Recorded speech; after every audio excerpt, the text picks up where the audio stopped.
ഏറെ പ്രതീക്ഷയോടെ കാത്തിരുന്ന എയിംസിനെ ഇത്തവണയും തഴഞ്ഞ കേന്ദ്ര ബജറ്റ്. സ്ഥലമേറ്റെടുക്കൽ ഉൾപ്പെടെ കേരളം പൂർത്തിയാക്കിയിട്ടുമാണ് കേന്ദ്രത്തിന്റെ ഈ അവഗണന. 2014 ജൂൺ 10 അന്നത്തെ ധനമന്ത്രി അരുൺ ജെയ്റ്റ്ലി കേരളം ആവശ്യപ്പെട്ട all India institute of medical science ആശുപത്രി അനുവദിക്കുമെന്ന് വാഗ്ദാനം ചെയ്തത്. 10 വർഷം കഴിഞ്ഞിട്ടും വാഗ്ദാനം എവിടെയും എത്തിയില്ല.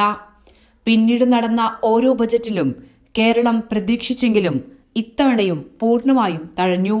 കേരളത്തിന്റെ സ്വപ്ന പദ്ധതിയായ എയിംസിന് കോഴിക്കോട് കിനാലൂരിൽ സ്ഥലം കണ്ടെത്തുകയും നടപടിക്രമങ്ങളെല്ലാം പാലിച്ച് രേഖാമൂലം കേന്ദ്രത്തെ അറിയിച്ചിട്ടുമാണ് ഈ അവഗണന. രാജ്യത്തെ ഒട്ടുമിക്ക സംസ്ഥാനങ്ങൾക്കും എയിംസ് അനുവദിച്ചിട്ടും വളരെ നേരത്തെ തന്നെ ശ്രമം നടത്തിയ കേരളത്തോട് മുഖം തിരിക്കുകയാണ് കേന്ദ്രം.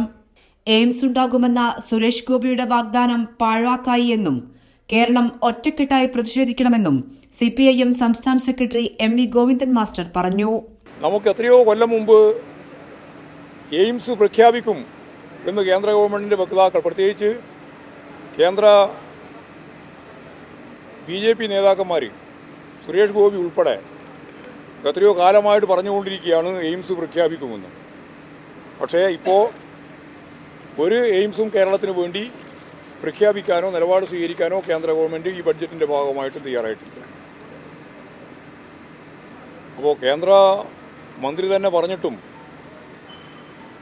അല്ലെങ്കിൽ അതിൻ്റെ ഭാഗമായിട്ട് ഞങ്ങൾ ഇത് നടപ്പിലാക്കുമെന്ന് പ്രഖ്യാപിച്ചിട്ടും അതൊന്നും കേരളത്തിൻ്റെ കാര്യത്തിൽ ഫലപ്രദമായി കൈകാര്യം ചെയ്യാൻ ബഡ്ജറ്റ് തയ്യാറാവുന്നില്ല എന്നുള്ളതാണ് ഏറ്റവും പ്രധാനപ്പെട്ട കാര്യം. വലിയ പ്രതിഷേധത്തിന് ഇരയാക്കിയിട്ടുള്ള ഒന്നാണ്. കേരളം ഒറ്റക്കെട്ടായി ഇതിനെതിരായി പ്രതിഷേധം സംഘടിപ്പിക്കണം.